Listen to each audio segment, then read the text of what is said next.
La justificación por gracia. Siendo justificados gratuitamente por su gracia, mediante la redención que es en Cristo Jesús. Romanos 3:24. El monte del consuelo es el monte del Calvario. La casa de consolación está construida con la madera de la cruz. El templo de licores celestiales tiene su fundamento sobre la roca hendida por la lanza que traspasó su costado. Ninguna escena de la historia sagrada alegra jamás el alma como la escena del Calvario. No es extraño que a la hora más oscura que alguna vez amaneció en la tierra pecaminosa, toque el corazón con un poder más suave para consolarlo que la alegría de un ángel, que mire mejor a la cruz el ojo que lamenta que al lugar donde las estrellas de Belén brillan. En ninguna parte puede el alma encontrar consuelo jamás, sino en ese lugar donde la miseria reinó, donde la aflicción triunfó y donde la agonía alcanzó su clímax. Allí la gracia ha excavado una fuente que siempre fluye con aguas puras como el cristal, y cada gota es capaz de aliviar los dolores y las agonías de la humanidad. Ustedes han tenido sus épocas de dolor, mis hermanos y hermanas en Cristo Jesús, y ustedes confesarán que no fue en el monte de los olivos donde encontraron consuelo, ni tampoco en el monte Sinaí, ni en el Tabor. Más bien Getsemaní, Gabata y el Gólgota han sido los instrumentos de consuelo para ustedes. Las hierbas amargas de Getsemaní con frecuencia han quitado las amarguras de sus vidas. El flagelo de Gabata a menudo ha ahuyentado con el látigo sus preocupaciones, y los gemidos del Calvario han hecho huir a todos los otros gemidos.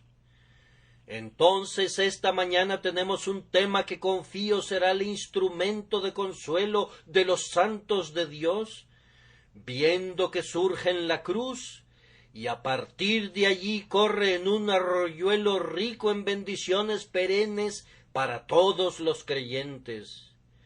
Observen que tenemos en nuestro texto, primero que nada, la redención de Cristo Jesús. En segundo lugar, la justificación de los pecadores que fluye de esa redención. Y luego, en tercer lugar, la manera de dar esta justificación gratuitamente por su gracia.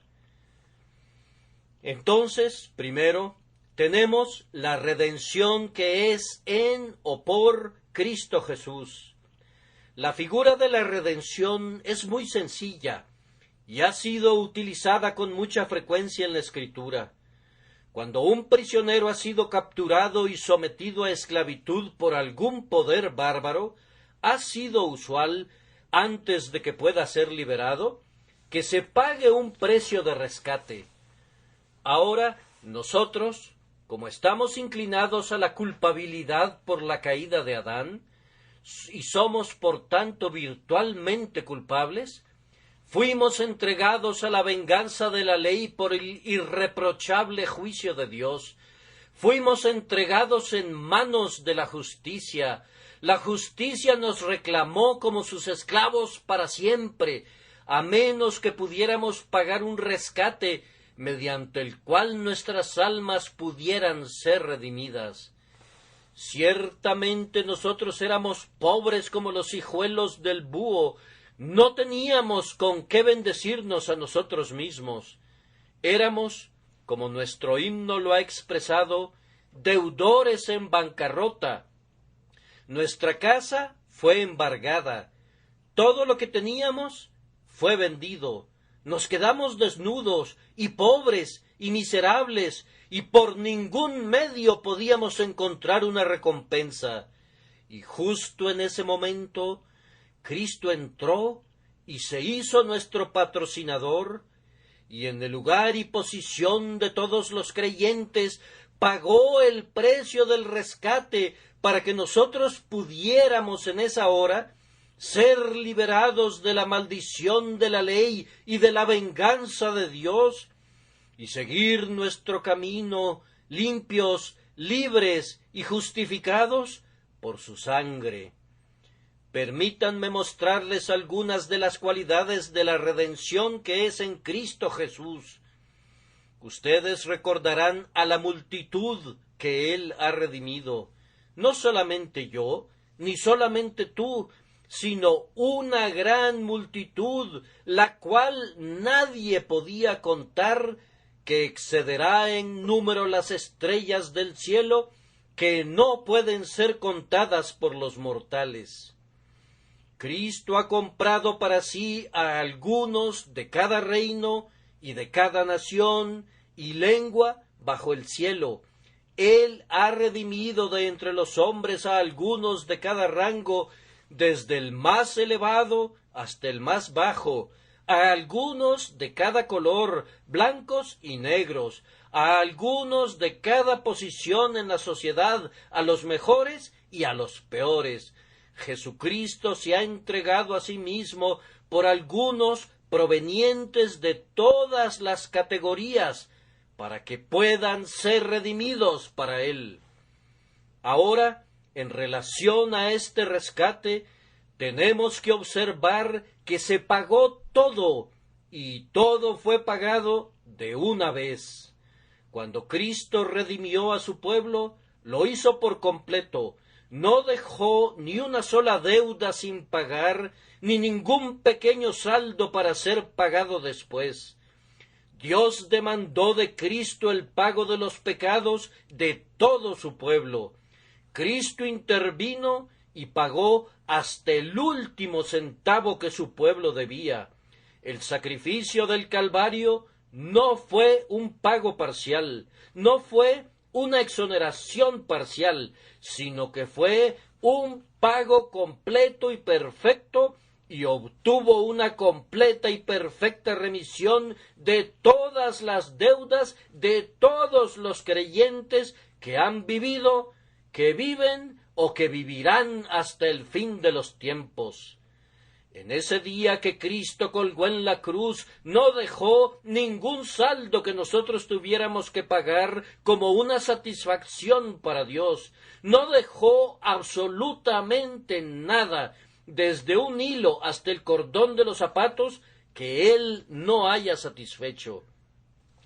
Todas las demandas de la ley fueron pagadas en ese momento y en ese lugar por Jehová Jesús, el gran sumo sacerdote de todo su pueblo. Y bendito sea su nombre, lo pagó todo de una vez. El rescate fue tan invaluable, tan digno de un príncipe, y tan generoso fue el precio demandado por nuestras almas, que uno pensaría que hubiera sido maravilloso si Cristo lo hubiera pagado en abonos, parte ahora y parte después. Los rescates de los reyes a veces han sido pagados en parte con un pago inicial y luego en abonos durante un plazo de años. Pero no sucede así con nuestro Salvador. De una vez por todas, Él se dio a sí mismo como sacrificio. De inmediato contó el precio y dijo: consumado es, no quedando nada adicional que Él tuviera que hacer, ni nada que nosotros tuviéramos que llevar a cabo. Él no abonó un pago parcial y luego declaró que vendría de nuevo a morir, o que sufriría de nuevo, o que obedecería de nuevo, sino que liquidó en el acto hasta el último centavo el rescate de todo el pueblo. Y se le dio el recibo de pago total, y Cristo clavó ese recibo en su cruz y dijo: consumado es, consumado es. He suprimido el manuscrito de las ordenanzas, lo he clavado en la cruz. ¿Quién es el que condenará a mi pueblo o le levantará algún cargo? Pues yo deshice como una nube tus rebeliones, y como niebla tus pecados. Y cuando Cristo pagó todo este rescate, observen bien que Él lo hizo todo por sí mismo. Él fue muy especial acerca de eso. Simón el Cireneo pudo haber llevado la cruz, pero Simón el Cireneo no podía ser clavado en ella.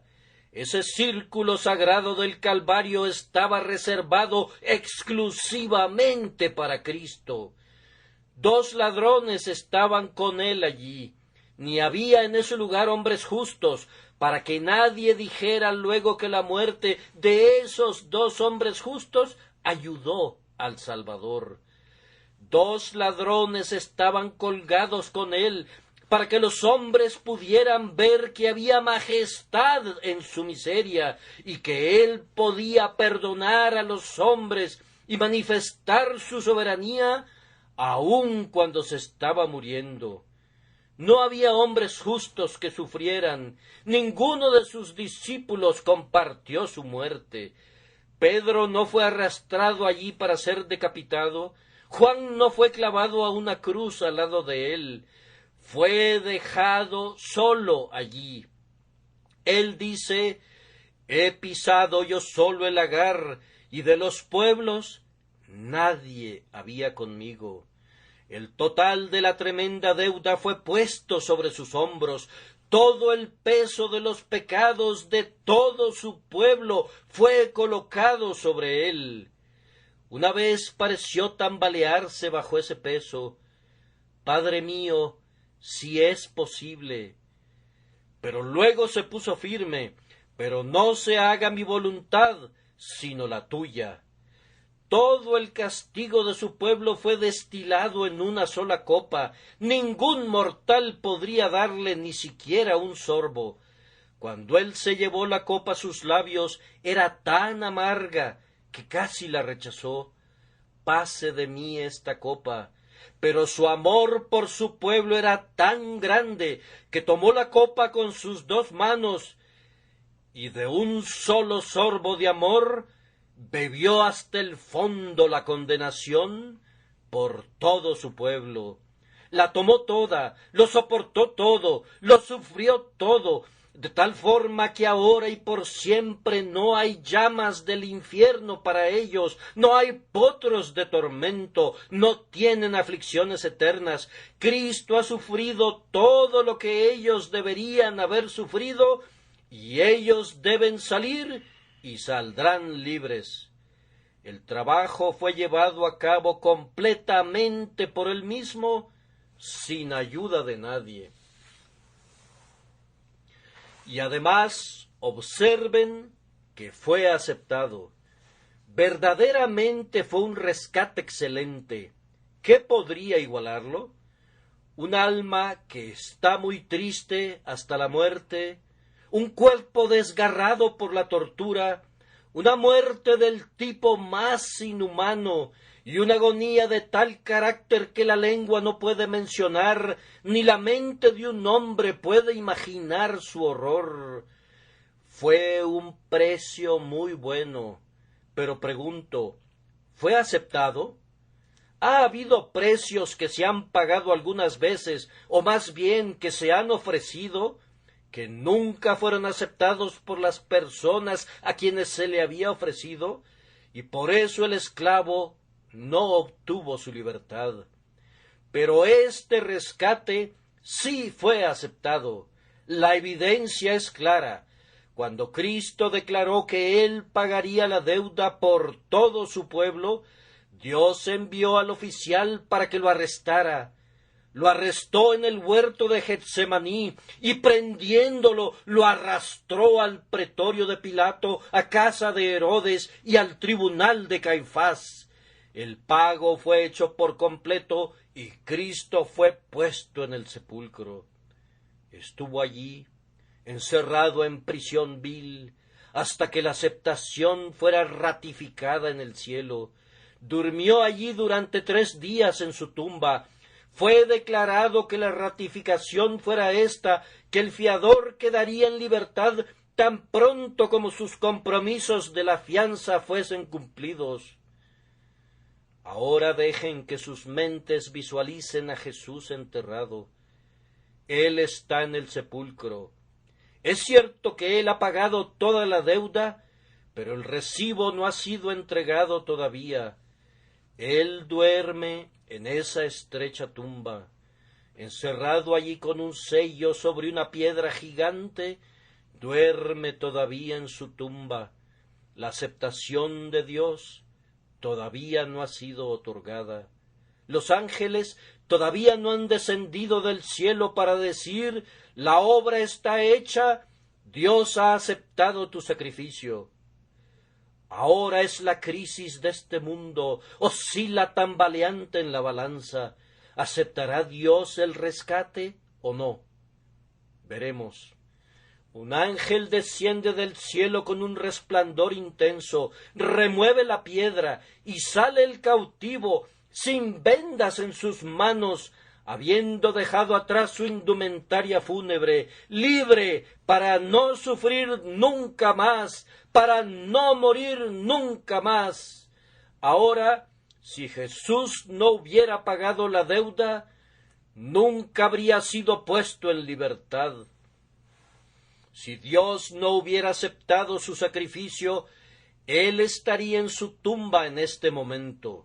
Nunca se hubiera levantado de su tumba, pero su resurrección fue una señal de que Dios lo había aceptado. Dijo: he tenido una reclamación contra ti hasta esta hora. Esa reclamación ha sido satisfecha ahora. Eres libre. La muerte entregó a su cautivo real, la piedra fue rodada, y el conquistador salió llevando cautiva a la cautividad. Y además, Dios dio una segunda prueba de aceptación, pues llevó al cielo a su unigénito Hijo, y lo sentó a su diestra, muy por encima de los principados y potestades, y por medio de eso quiso decirle: siéntate en el trono, pues has hecho la obra poderosa. Todas tus obras y todas tus miserias son aceptadas como el rescate de los hombres. Oh, amados míos, piensen qué escena tan maravillosa debe haber sido cuando Cristo ascendió a la gloria. Qué noble certificado de la aceptación de su Padre.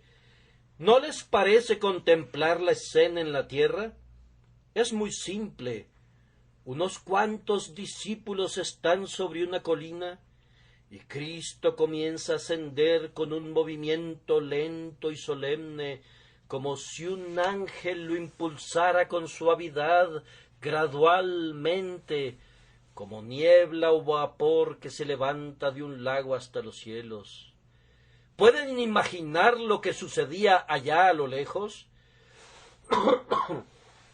¿Pueden concebir por un momento cómo, cuando el poderoso conquistador entró por las puertas del cielo, los ángeles lo recibieron, trajeron su carroza de lo alto para transportarlo a su trono, batieron sus triunfantes alas y exclamaron: la obra grandiosa ya está hecha?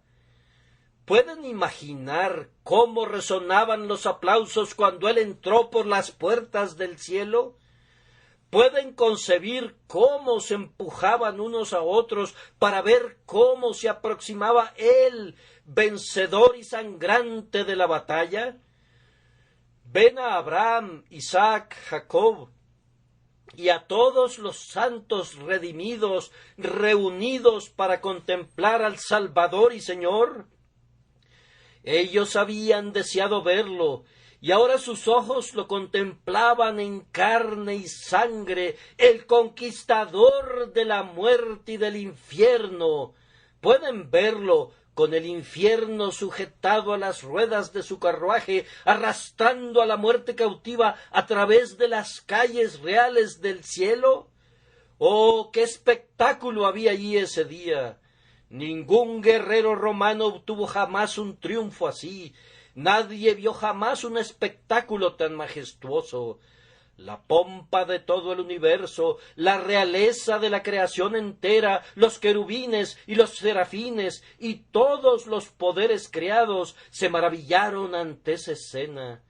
Y Dios mismo, el Eterno, coronó todo cuando, estrechando a su Hijo contra su pecho, dijo: bien hecho, has finalizado la obra que te encomendé, quédate para siempre, mi amado. Ah, pero él nunca habría tenido ese triunfo si no hubiera pagado toda la deuda. A menos que su padre hubiera aceptado el precio del rescate, el rescatador nunca hubiera sido honrado de tal manera, pero debido a que fue aceptado, por eso él triunfó así. Suficiente entonces en lo que concierne al rescate. Y ahora, con la ayuda del Espíritu de Dios, voy a referirme al efecto del rescate, siendo justificados gratuitamente por su gracia mediante la redención. Ahora, ¿cuál es el significado de justificación? Los teólogos los confundirían si les preguntan. Voy a hacer mi mejor esfuerzo para explicar la justificación de manera sencilla y simple, para que me entienda inclusive un niño. No hay tal cosa como una justificación que pueda ser obtenida en la tierra por los hombres, excepto de una sola manera. La justificación, ustedes saben, es un término forense. Siempre es empleado en un sentido legal. Un prisionero es traído ante el tribunal de justicia para ser juzgado. Sólo hay una forma en que ese prisionero puede ser justificado. Esto es, no debe ser encontrado culpable, y si no es encontrado culpable, entonces es justificado, esto es, se ha demostrado que es un hombre justo. Si ese hombre es encontrado culpable, no puede ser justificado. La reina puede perdonarlo, pero ella no puede justificarlo. Sus hechos no son justificables si fuera culpable de ellos, y él no puede ser justificado por ellos. Puede ser perdonado, pero ni la realeza misma podrá jamás lavar el carácter de ese hombre. Es tan criminal cuando es perdonado como lo era antes de ser perdonado. No hay ningún medio entre los hombres de justificar a un hombre de una acusación que es levantada en su contra, excepto cuando se demuestra que no es culpable. Ahora, la maravilla de maravillas es que se ha demostrado que somos culpables y sin embargo somos justificados. Se ha leído el veredicto en contra nuestra de culpables y sin embargo, a pesar de ello, somos justificados. ¿Puede algún tribunal terrenal hacer eso? No, la redención de Cristo logró eso, que es una imposibilidad para cualquier tribunal de la tierra. Todos nosotros somos culpables. Lean el versículo 23 que precede inmediatamente al texto.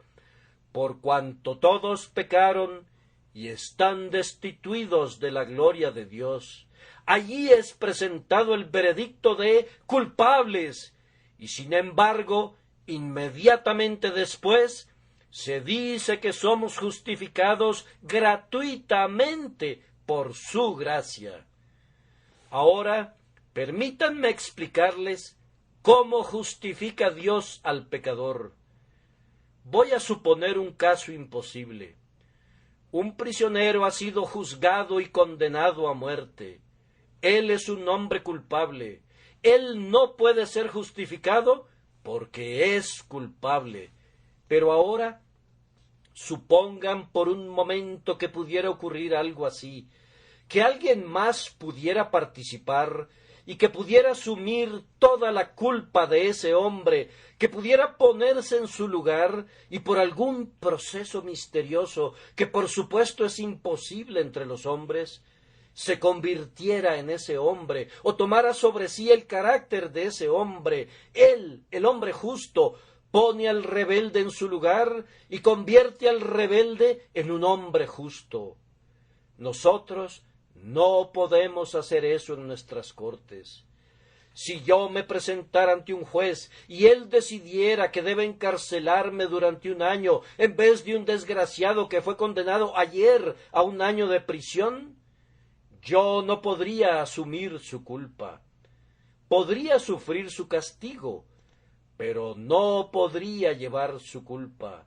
Ahora, lo que la carne y la sangre no pueden hacer, eso hizo Jesucristo mediante su redención. Aquí estoy yo, el pecador. Yo me refiero a mí mismo como representando a todos ustedes. Estoy condenado a muerte. Dios dice, voy a condenar a ese hombre. Debo, quiero y lo voy a castigar. Cristo interviene, me hace a un lado y se pone en mi lugar. Cuando se pide que hable el reo, Cristo dice, culpable, y hace que mi culpa sea suya. Cuando se va a aplicar el castigo, Cristo se presenta, dice, castígame a mí, he puesto mi justicia en ese hombre, y yo he tomado sobre mí los pecados de ese hombre. Padre, castígame a mí, y considera a ese hombre como si fuera yo. Deja que él reine en el cielo, y que yo sufra sus miserias. Déjame que yo soporte su maldición, y que él reciba mi bendición. Esta maravillosa doctrina del intercambio de lugares entre Cristo y los pobres pecadores es una doctrina de revelación, pues no habría podido ser concebida por la naturaleza humana. Permítanme que lo explique de nuevo, no sea que no quedó muy claro. La forma en que Dios salva a un pecador no es, como dicen algunos, ignorando el castigo. No, el castigo ha sido cumplido por completo. Es colocando a otra persona en el lugar del rebelde. El rebelde debe morir. Dios dice que debe morir. Cristo dice, yo seré el sustituto del rebelde. El rebelde tomará mi lugar y yo tomaré el suyo. Dios consiente a esto. Ningún monarca de la tierra tendría poder para dar su consentimiento a un cambio así, pero el Dios del cielo tenía el derecho de hacer lo que él quisiera. En su infinita misericordia dio su beneplácito al arreglo. Hijo de mi amor, dijo, debes colocarte en el lugar del pecador. Debes sufrir lo que correspondía sufrir a él. Debes ser considerado culpable, tanto como él fue considerado culpable. Y después voy a ver al pecador bajo otra luz. Lo veré como si fuera Cristo. Lo aceptaré como si fuera mi unigénito Hijo, lleno de gracia y de verdad. Le daré una corona en el cielo y lo llevaré en mi corazón por toda la eternidad. Esta es la forma en que somos salvados, siendo justificados gratuitamente por su gracia, mediante la redención que es en Cristo Jesús. Y ahora proseguimos a explicar algunas de las características de esta justificación. En el momento en que un pecador arrepentido es justificado, recuerden, él es justificado en relación a todos sus pecados. He aquí un hombre plenamente culpable. En el instante en que cree en Cristo, recibe su perdón de inmediato y sus pecados ya no son más suyos, son arrojados a las profundidades del mar. Fueron puestos sobre los hombros de Cristo y han desaparecido. Ahora es un hombre justo a los ojos de Dios y acepto en el amado. ¿Cómo dicen? ¿Quieres decir eso literalmente? Así es, en efecto. Esa es la doctrina de la justificación por la fe. El hombre deja de ser considerado por la justicia divina como un ser culpable. En el instante en que él cree en Cristo, toda su culpa es quitada. Pero voy un paso más allá. En el momento que el hombre cree en Cristo, deja de ser considerado culpable desde la perspectiva de Dios. Y lo que es más, se vuelve justo, se vuelve meritorio. Pues en el instante en que Cristo toma sus pecados, Él toma la justicia de Cristo. Así que cuando Dios mira al pecador, que sólo una hora antes estaba muerto en pecados, ahora lo contempla con tanto amor y afecto como siempre miró a su Hijo. Él mismo lo ha dicho: como el Padre me ha amado, así también yo os he amado. Él nos ama tanto como su Padre le ama a Él. ¿Pueden creer en una doctrina como esa? ¿No sobrepasa a todo pensamiento? Pues bien, es una doctrina del Espíritu Santo, la doctrina mediante la cual debemos esperar ser salvados. ¿Podría yo ilustrar mejor este pensamiento para cualquier persona no instruida? Les voy a decir la parábola que encontramos en los profetas, la parábola de Josué, el sumo sacerdote. Josué entra vestido con ropas inmundas. Esas ropas inmundas representan sus pecados. Quítenle esas ropas inmundas. Ese es el perdón. Pongan una mitra en su cabeza, vístanlo con ropajes reales, háganlo rico y apreciable. Eso es la justificación. Pero ¿de dónde salen estas ropas y a dónde van a parar esos harapos? Los harapos que Josué vestía pasan a Cristo, y con las vestiduras de Cristo se viste Josué. El pecador y Cristo hacen exactamente lo que hicieron Jonatán y David. Jonatán dio su ropa a David, y David dio a Jonatán sus vestidos. Así también Cristo toma nuestros pecados y nosotros tomamos la justicia de Cristo, y por medio de esta gloriosa sustitución e intercambio de lugares, los pecadores son liberados y son justificados por su gracia. Pero, dice alguien, nadie es justificado así, sino hasta que se muera. Créanme, lo es. El instante en que un pecador cree y confía en su Dios crucificado, recibe de inmediato su perdón, salvación plena mediante su sangre. Si aquel joven por allá ha creído verdaderamente en Cristo hoy, habiéndose dado cuenta mediante una experiencia espiritual de lo que yo he intentado describir, está tan justificado ahora a los ojos de Dios como lo estará cuando esté ante el trono. Los espíritus gloriosos no son más aceptables a Dios en el cielo que el pobre hombre aquí en la tierra que ha sido justificado una vez por la gracia. Es una perfecta purificación, es un perfecto perdón, una perfecta imputación. Somos plenamente, libremente y totalmente aceptados por Cristo nuestro Señor. Solo una palabra más sobre esto y dejaré el tema de la justificación. Quienes han sido justificados una vez, son justificados irreversiblemente. Tan pronto un pecador ocupe el lugar de Cristo y Cristo tome el lugar del pecador, no hay temor de un segundo cambio. Si Jesús ha pagado la deuda una vez, la deuda está saldada y nunca más será presentada al cobro. Si son perdonados de una vez y para siempre.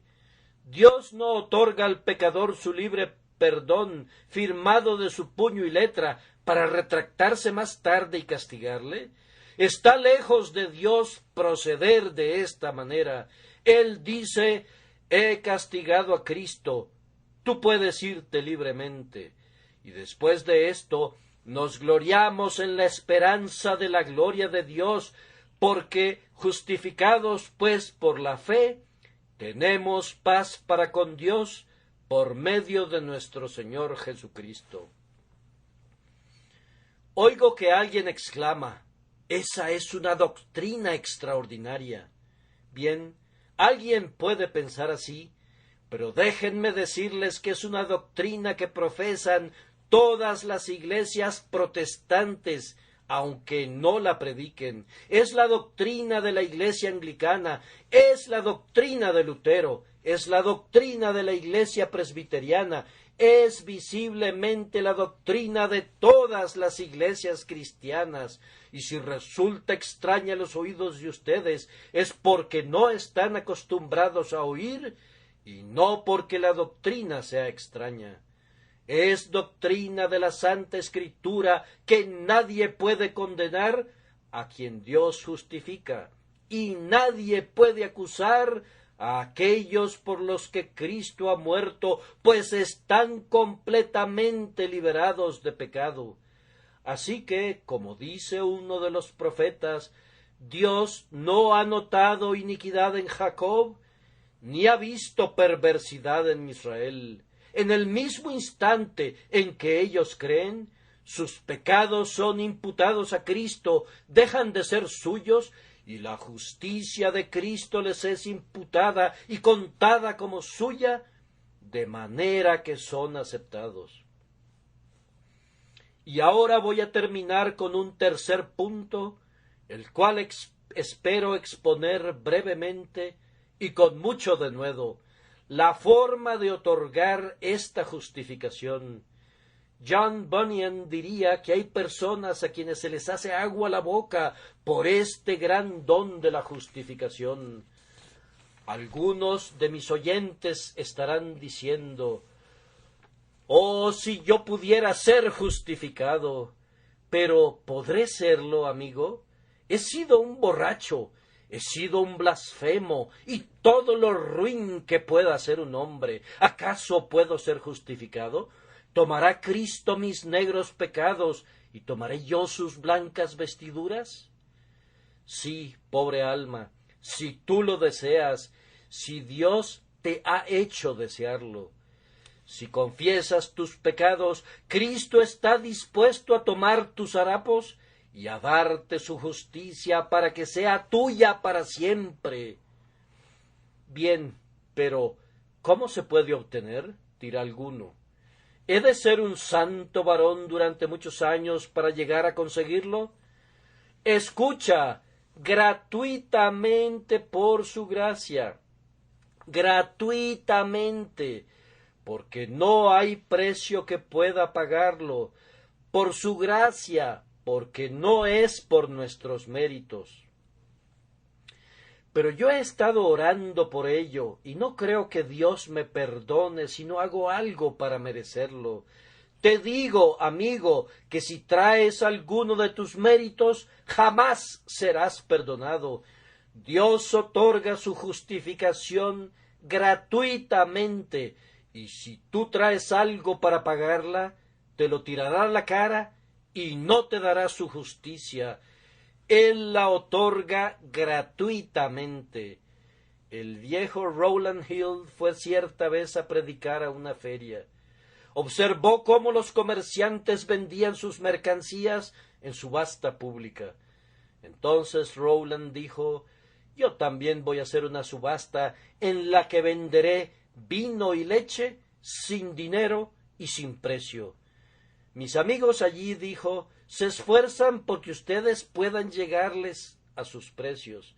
Mi problema es que yo no encuentro quien sea capaz de bajarse a los míos. Y esto, mis queridos oyentes, sucede con los hombres. Si yo predicara una justificación que se pudiera comprar con dinero, ¿quién se iría de aquí sin ser justificado? Si yo predicara una justificación que se puede obtener caminando 100 kilómetros, ¿no nos convertiríamos en peregrinos cada uno de nosotros mañana mismo? Si yo predicara una justificación que consistiera en flagelos y torturas, habría muy pocas personas que no aceptarían la tortura, y debo agregar que muy severamente. Pero si se trata de una justificación que es gratuita, gratuita, gratuita, los hombres la desprecian. ¿Cómo voy a obtenerla completamente gratis sin que yo haga nada? Así es, la debes obtener a cambio de nada o jamás la tendrás. Es gratuita. Pero, ¿acaso no puedo ir a Cristo y apelar a su misericordia diciendo, Señor, justifícame, pues no soy tan malo como los demás? Eso no te servirá de nada, porque es por su gracia. Pero no podré albergar una esperanza porque voy a la iglesia 2 veces al día. No, Señor, es por su gracia. Pero tampoco podré alegar que intento ser cada vez mejor. No, Señor, es por su gracia. Insultas a Dios queriendo comprar sus tesoros con tu dinero falso. Oh, qué ideas tan pobres tienen los hombres sobre el valor del Evangelio de Cristo cuando piensan que pueden comprarlo. Dios no aceptará las sucias monedas de ustedes para que compren el cielo. Una vez, un rico moribundo creyó que podría comprar un lugar en el cielo construyendo por su cuenta una serie de asilos. Un buen hombre se aproximó a su lecho de enfermo y le preguntó, ¿cuánto más va a dejar usted? 20,000 libras. Esa cantidad no podría comprar el suficiente espacio para que sus pies puedan pisar el cielo, pues sus calles son de oro. ¿Qué valor puede tener su oro? Sería considerado como nada cuando el suelo del cielo está empedrado con oro. No, amigos míos, no podemos comprar el cielo ni con oro, ni con buenas obras, ni con oraciones, ni con nada. ¿Cómo habremos, pues, de conseguirlo? Con solo pedirlo. Todos los que nos reconocemos pecadores podemos tener a Cristo con solo pedirlo. ¿Deseas tú tener a Cristo? Puedes tener a Cristo. El que quiera, tome del agua de la vida gratuitamente. Pero si tú te apegas a tus propios conceptos diciendo, no, yo trataré de hacer muchas obras buenas y luego voy a creer en Cristo, te respondo, amigo mío, que serás condenado si crees en semejante engaño. Solemnemente te advierto que no puedes ser salvo de esa manera. Bien, pero ¿no he de hacer buenas obras? Ciertamente que sí, pero no debes confiar en ellas. Debes confiar solamente en Cristo y después haces las buenas obras. Pero, dice alguien, yo creo que si hiciera algunas buenas obras me servirían de recomendación cuando me acercara a Cristo. No sería así. No constituirían recomendación alguna. Supongan que un mendigo, usando guantes blancos de piel fina, se acercara a la casa de alguien diciendo que tiene mucha necesidad y que necesita una limosna. ¿Le servirían de recomendación sus guantes blancos para mover a alguien a la caridad?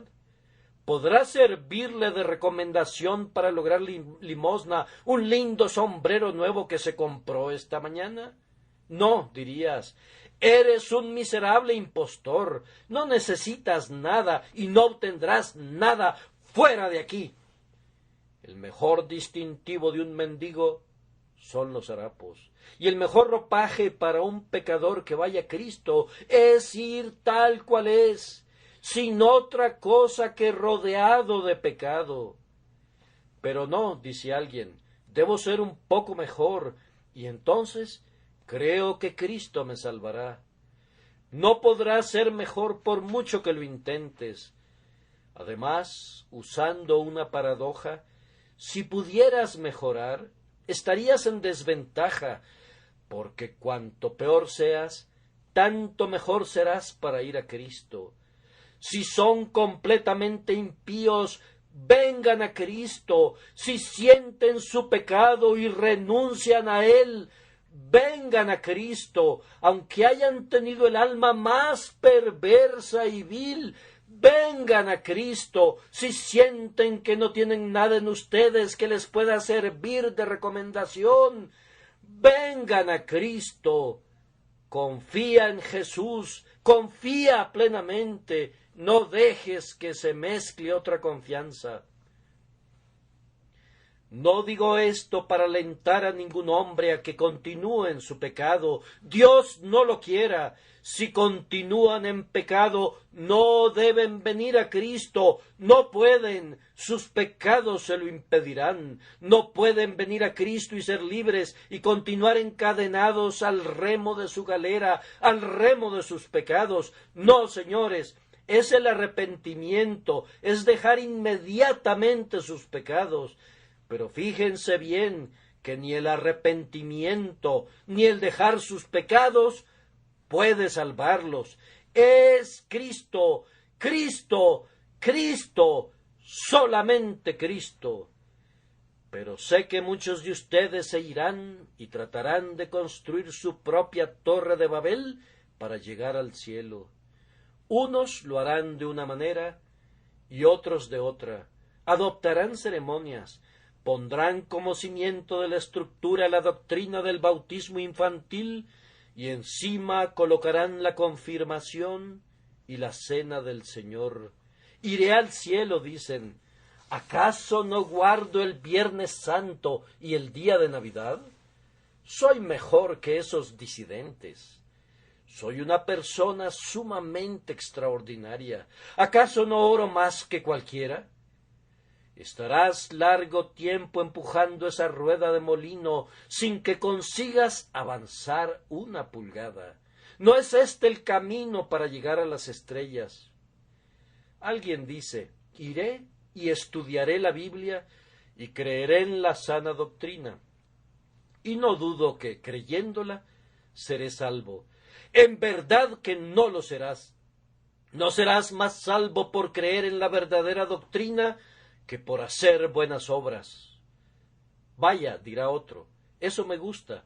Creeré en Cristo y viviré como mejor me plazca. En verdad que no serás salvo, porque si crees en Cristo, Él no te dejará vivir como le plazca tu carne.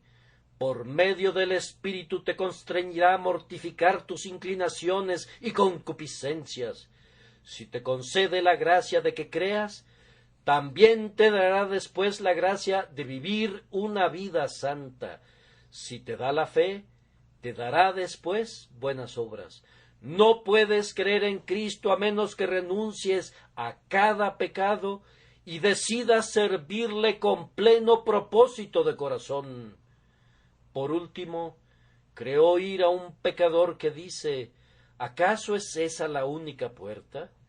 ¿Y puedo aventurarme a pasar por ella? Entonces lo haré, pero no lo comprendo muy bien. Soy como el pobre Tiff en ese libro tan notable titulado Dread. Hablan mucho acerca de una puerta, pero yo no veo esa puerta. Hablan mucho sobre un camino, pero no puedo verlo, porque si el pobre Tiff pudiera ver el camino, saldría por él con aquellos niños. Hablan de combates, pero no veo que nadie luche. De otro modo yo también combatiría. Permítanme que se los explique, pues. Encuentro en la Biblia palabra fiel y digna de ser recibida de todos, que Cristo Jesús vino al mundo para salvar a los pecadores, ¿Qué otra cosa pueden hacer sino creer en esto y confiar en él? Nunca serán defraudados con una fe como esta. Les voy a poner otro ejemplo que he utilizado cientos de veces, pero que volveré a utilizar por no poder encontrar otro mejor.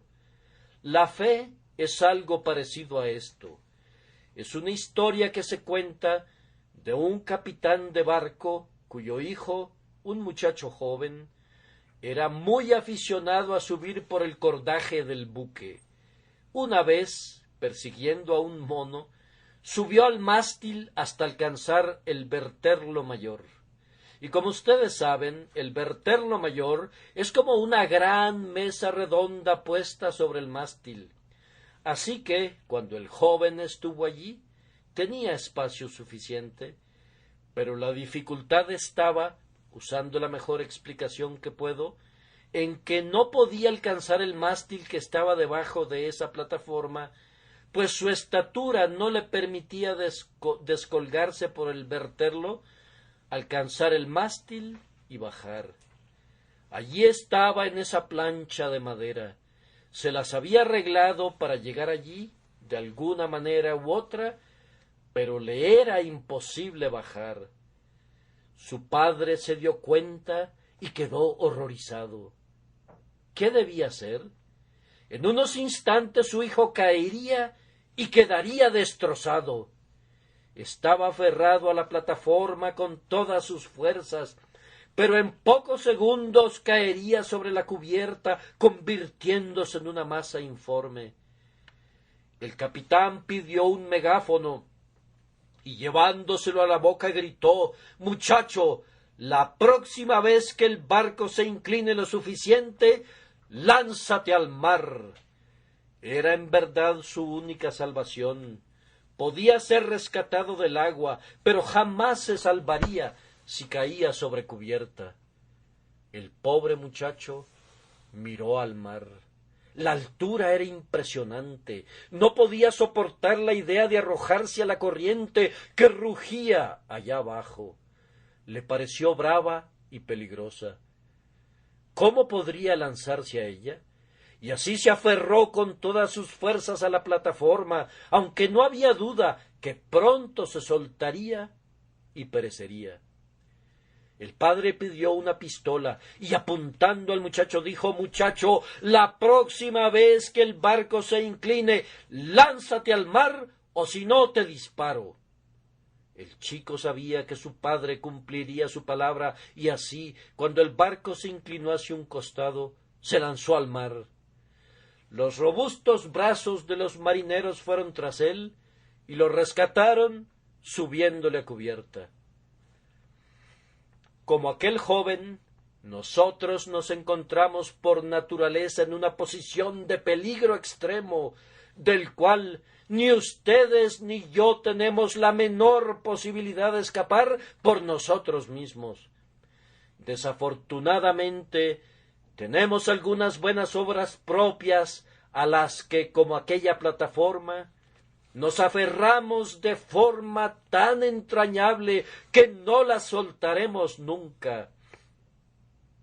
Cristo sabe que, si no las soltamos, terminaremos hechos pedazos, pues esa confianza putrefacta nos destruirá. Y por eso dice: «Pecador, abandona esa confianza en tus propias obras y arrójate en el mar de mi amor». Nosotros miramos hacia abajo diciendo: ¿podré ser salvo confiando en Dios? Parece como si estuviera disgustado conmigo y no podría confiar en Él. ¡Ah! ¿No te persuadirá el tierno grito de la misericordia: «El que creyere será salvo»? ¿Acaso es necesario que te apunte con el arma de la destrucción? El que no creyere será condenado. Ahora te encuentras en la misma posición que aquel joven.